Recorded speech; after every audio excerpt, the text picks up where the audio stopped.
Saya Desi Selviani, Anda sedang menyaksikan News Update Warta Kota. Presiden Prabowo Subianto menyampaikan soal kondisi geopolitik yang terus memanas di dunia, salah satunya di Eropa. Demikian disampaikan saat Prabowo memberi sambutan di acara sidang Tanwir dan Milad ke-112 Muhammadiyah di Universitas Muhammadiyah Kupang, Kota Kupang, Nusa Tenggara Timur, Rabu 4 Desember. Menurut Prabowo Subianto, berdasarkan pengamatan para pakar di Eropa, kemungkinan terjadinya perang nuklir di Eropa sebesar 17%. Hal itu menyusul kebijakan Barat mengizinkan penggunaan peluru-peluru jarak jauh untuk menyerang Rusia. Kemudian Rusia juga mengizinkan penggunaan senjata mutakhir untuk membalas serangan tersebut. Belum lagi konflik yang terjadi di kawasan Timur Tengah, Taiwan, dan Korea.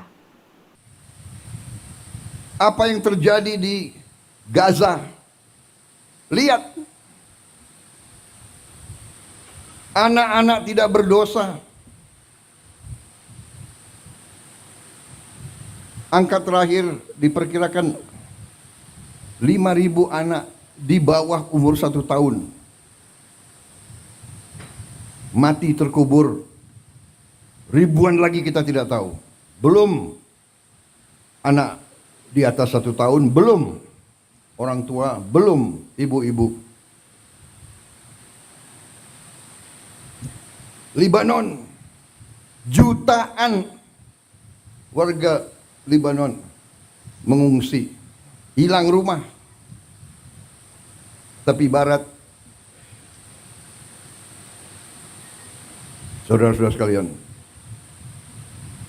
belum Ukraina, ya Ukraina jauh, tapi perang Ukraina mengakibatkan harga pangan naik di seluruh dunia. Ya, Gaza jauh, tapi itu saudara-saudara kita. Apa poin yang saya ingin sampaikan, saudara-saudara? Jangan kita anggap damai itu adalah biasa. Jangan kita anggap kita tidak menghadapi ancaman. Kenapa kita harus waspada? Karena kita kaya. Secara belak-belakan, Presiden ke-7 RI Joko Widodo mengaku memberikan dukungan kepada 84 paslon dalam Pilkada 2024. Namun di antara puluhan paslon itu tetap ada yang kalah meski sudah didukung Presiden ke-7 RI tersebut. Hal itu disampaikan Jokowi saat ditemui di kediamannya di Sumber Solo pada Selasa 3 Desember. Jokowi mengaku tidak menghitung secara pasti jumlah paslon yang didukungnya. Namun seingat Jokowi, ia telah mendukung sedikitnya 84 paslon di Pilkada serentak. Mengutip Tribun News, dukungan Jokowi diberikan dalam berbagai bentuk seperti menerima tamu dan membuat video dukungan. Beberapa paslon yang didukung Jokowi seperti Ahmad Lutfi Tachiasin menunjukkan keunggulan dalam survei. Jokowi menegaskan kemenangan paslon merupakan hasil kerja keras mereka meskipun ada yang kalah. Pak, kalau yang tanda kutip kemarin dapat dukungan dari Bapak Kepala Daerah yang menang, Pak, ada yang belum telepon atau belum sowan nggak, Pak? Ya kalau yang belum, saya kan kita sadar, beliau ini kan sibuk-sibuk semuanya, jadi ngapain sih kan juga telepon saya juga nggak ngapa-ngapain. Kalau telepon ya saya terima, kesini ya saya terima, enggak juga karena saya sadar beliau masih sangat sibuk berkonsolidasi perpolitikan di daerah mereka masing-masing. Ya hasilnya udah berapa, Pak? Mungkin Wah, nggak ngitung. pasca pilkada kemarin. Saya yang kita berikan 84 saya ingat saya. Wow. Tapi sampai sekarang masih ada yang telepon juga, Pak? Apa? Sampai sekarang masih ada yang telepon. Tadi pagi ya karena setelah Pilgub pilihan wali kota bupati ada yang langsung kok umroh, tadi ada yang telepon dari Medina ya. Saya sebut siapa. Itu 80-an itu satu slotnya berapa persen, Pak? Yang berhasil berapa? Oh ya, berarti saya ini terbuka dengan siapapun. Nah, kalau ada yang menang menang, yaitu bukan karena endorse, karena memang beliau-beliaunya itu bekerja keras mengkonsolidasi politik di daerah masing-masing, bisa pendekatan berkomunikasi yang baik dengan masyarakat sehingga diterima. Bukan karena saya bisa apa sih? Pendakwa sekaligus utusan khusus Presiden Gus Miftah mendatangi rumah penjual es teh yang sebelumnya dihinanya dalam pengajian di Magelang, Jawa Tengah, Rabu 4 Desember. Gus Miftah langsung meminta maaf kepada Sun Haji karena telah mengolok-olok atau menghina penjual es teh tersebut. Ia mendatangi rumah Sun Haji di Dusun Gesari, Kelurahan Banyusari, Kecamatan Grabak. Pantauan tribunjogja.com, setibanya di lokasi, Gus Miftah yang turun dari mobil langsung disambut pelukan oleh Sun Haji. Sun Haji menangis, ia menumpahkan emosinya di pundak Gus Miftah. Pelukan itu sangat erat, berlangsung beberapa detik. Sementara Gus Miftah tampak berkaca-kaca matanya. Sun Haji kemudian mengajak Gus Miftah masuk ke rumahnya yang sederhana. Sambil duduk lesehan, keduanya pun berbincang. Gus Miftah meminta maaf kepada Sun Haji. Sun Haji mengaku tidak mengira jika akhirnya akan viral seperti ini. Rencananya pengajian dan sholawatan itu dilaksanakan sebelum tanggal 17 Desember mendatang di Desa Banyusari, Kecamatan Grabak. Setelah mendengar itu, Sun Haji tampak berlinang air mata. Ia juga mengatakan sudah memaafkan dan menganggap semua ini ada hikmahnya.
Semburan lumpur setinggi 20 meter hingga gas beracun dilaporkan keluar dari kawah Oro-Oro Kesongo yang berada di Desa Gabusan, Kecamatan Jati, Kabupaten Blora, Jawa Tengah, meletus pada Selasa 3 Desember pagi.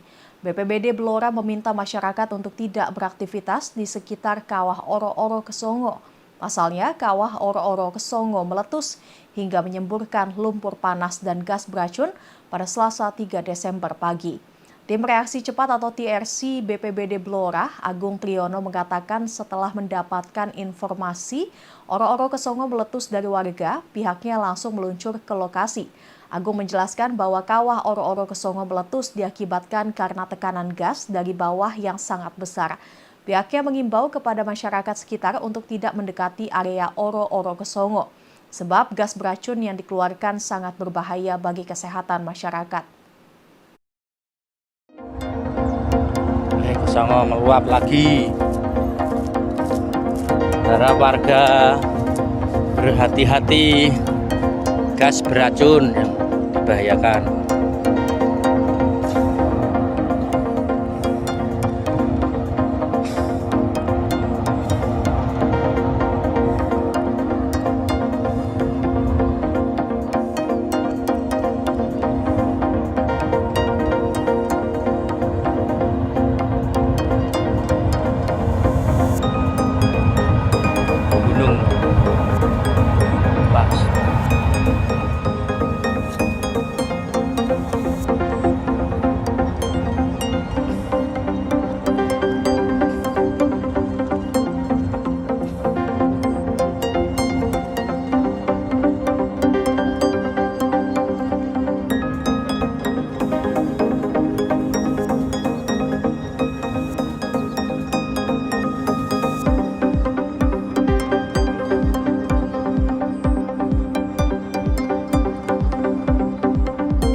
Presiden Korea Selatan atau Korsel Yoon Suk Yeol telah resmi mencabut status darurat militer di negaranya.